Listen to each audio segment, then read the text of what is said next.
tata tertib dan mekanisme pengundian nomor urut partai peserta pemilu tahun 2024. Dengan membaca Bismillahirrahmanirrahim, maka rapat pleno terbuka dalam rangka untuk pengundian nomor urut dan penetapan nomor urut partai politik peserta pemilu 2024 dinyatakan dibuka.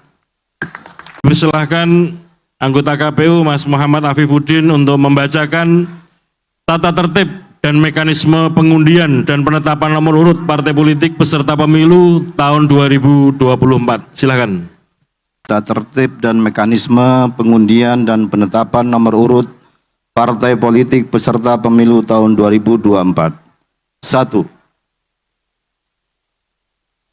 Pengundian nomor urut partai politik yang telah memenuhi ambang batas perolehan suara secara nasional untuk pemilu anggota DPR pada tahun 2019 yang memiliki untuk dilakukan pengundian nomor urut dan partai politik peserta pemilu selain partai politik yang telah memenuhi ambang batas perolehan suara secara nasional dilaksanakan secara bersamaan.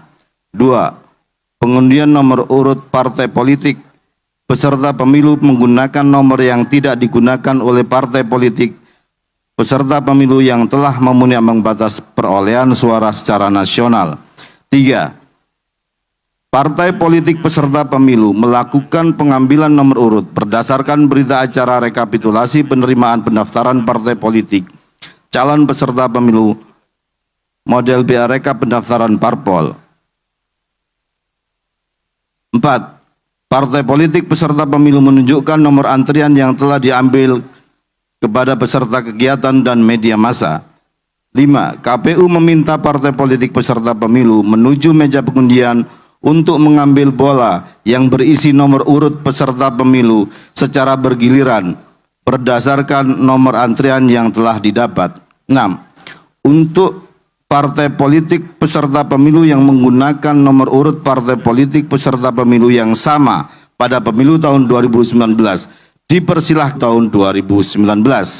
7. Pengundian nomor urut untuk partai politik lokal Aceh dilakukan setelah undian partai nasional. 8. Penetapan nomor urut untuk partai lokal Aceh peserta pemilu dilakukan secara undi setelah penetapan nomor urut partai politik nasional. 9. Hasil pengundian nomor urut partai politik peserta pemilu dituangkan ke dalam berita acara pengundian nomor urut partai politik peserta pemilu menggunakan formulir sebagaimana diatur dalam lampiran 47 peraturan KPU. 9. Hasil pengundian nomor partai politik peserta pemilu ditetapkan dengan keputusan KPU. 10. KPU akan menyampaikan salinan keputusan tentang nomor urut dan daftar partai politik peserta pemilu kepada A. Pengurus partai politik tingkat pusat melalui petugas penghubung tingkat pusat dan B. Bawaslu. Ketua Komisi Pemilihan Umum Hasyim Asyari.